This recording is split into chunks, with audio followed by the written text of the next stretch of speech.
Assalaamu calaykum waraxmatullaahi wabarakaatuh. Daawadayaal kusoo dhowaada Aqoon TV. Magacaygu waa Cabdifataax Cabduqaadir. Marka aad maqasho curyaan, maxaa niyadaada kusoo dhacayo? Qof aan waxba qabsan karin, qof sariir saaran ama qof nolosha ka quustay.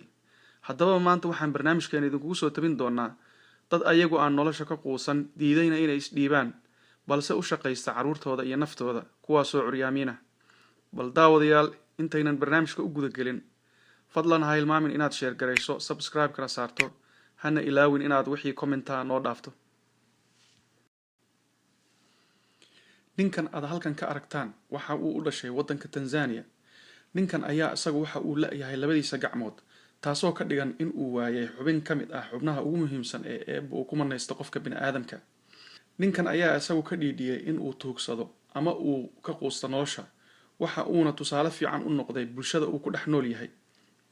Ninkan ayaa asagu noloshiisa dabira, asagoo ka shaqaysta hagaajinta jardiinooyinka ama beeraha guryaha. Waxaa kale oo xilliga dambe ee maalintii uu ka shaqeeyaa ninkan meel lagu sameeyo taayirada baaskiilada.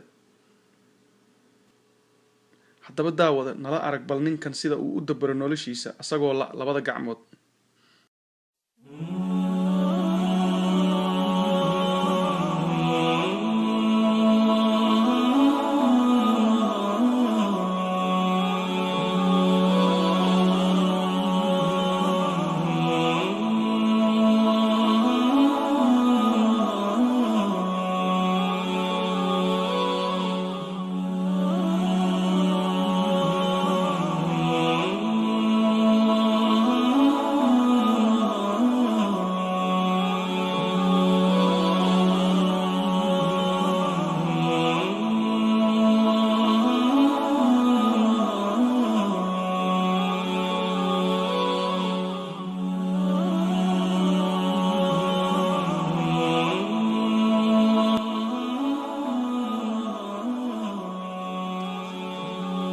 Vikram waa 49 jir, waxa uu ku nool yahay waddanka India.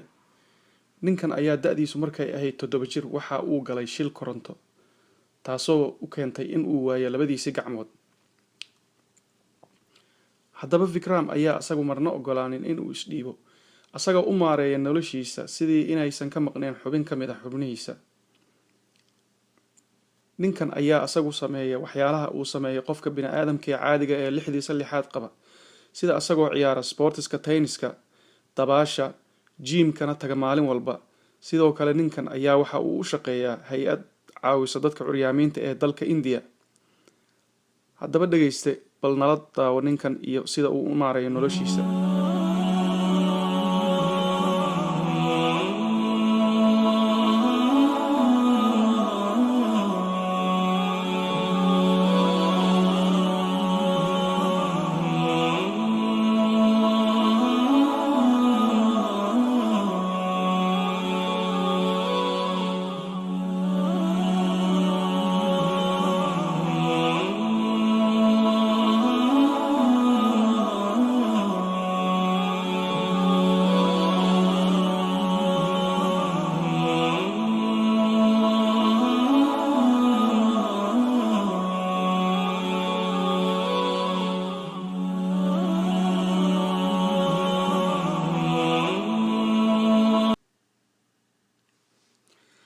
Lenora waa hooyo u dhalatay waddanka Peru ee qaaradda Koonfurta Amerika. Lenora waxay ku dhalatay curyaannimo saameysay xubnaha jirkeeda, taasise kama aysan dhigin qof isdhiibay oo aan waxba qabsan karin, ee waxa ay toshaa dharka farshaxanka ee hidaha iyo dhaqanka waddankaas iyadoo adeegsanaysa afkeeda oo keliya.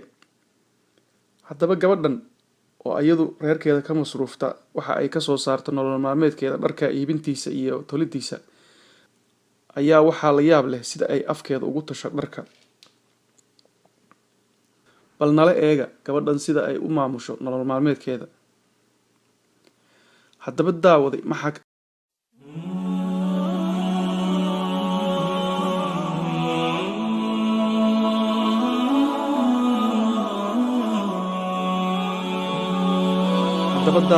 kaaga baxay barnaamijkan iyo muuqaalada aad aragtay? Soo ma aha inaynu ku shukrino Rabbigii ina abuuray ee nala siiyay lixda lixaad. Haddaba wixii faahfaahin ah iyo wixii fikrad ah fadlan noogu soo gudbi qaybta comments-ka.